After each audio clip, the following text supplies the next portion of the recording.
మంచి పాత్ర పోషించారు. కుర్రాళ్ళందరితో మంచి చిలిపి పనులు కూడా. అన్వర్ గారికి కూడా థ్యాంక్ యూ చెప్పమన్నారు. ఇది పెయిడ్ థ్యాంక్ యూ. ఇది అనుదీప్ గారికి కూడా చెప్పమన్నారు. చెప్పారని ఫీలింగ్స్ చెప్పారు. అందరికీ నమస్కారం అండి. ఇంతటి ఘన విజయాన్ని అందించిన ప్రేక్షకులకి అండ్ మీడియా మిత్రులకి మీరు చాలా పాజిటివ్ రివ్యూస్ ఇచ్చారు సార్. అనేకన్నా జెన్యూన్ రివ్యూస్ ఇచ్చారు sir. Thank you so much అండి. రచయితగా నా ప్రయాణం ఈటీవీ నుంచే మొదలైందండి. ఈటీవీలో నేను కామెడీ స్కిట్స్ తర్వాత కామెడీ సీరియల్స్ రాసేవాడిని. అక్కడే నన్ను నూర్ బాషా గారు నన్ను ఆర్టిస్ట్ని చేశారు సార్. సో అక్కడి నుంచే నా ప్రయాణం మొదలైంది. ఈటీవీలోనే ఆ సంస్థే మా సినిమాని తీసుకోవడం చాలా ఆనందంగా ఉంది సార్. ఎక్కడ మొదలయ్యామో మళ్ళీ అక్కడికే వచ్చాం.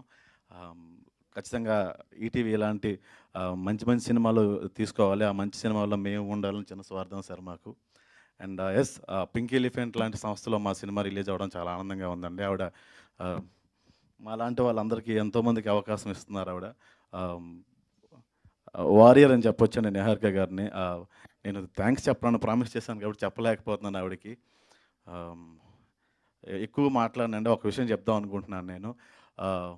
ఈ కమిటీ కుర్రాళ్ళు యదువంశీ గారి జాతర, ఈ జాతరలో ప్రొడ్యూసర్స్ బలిచేట మోసారు, టెక్నీషియన్స్ అందరూ గరగలెత్తుకున్నారు.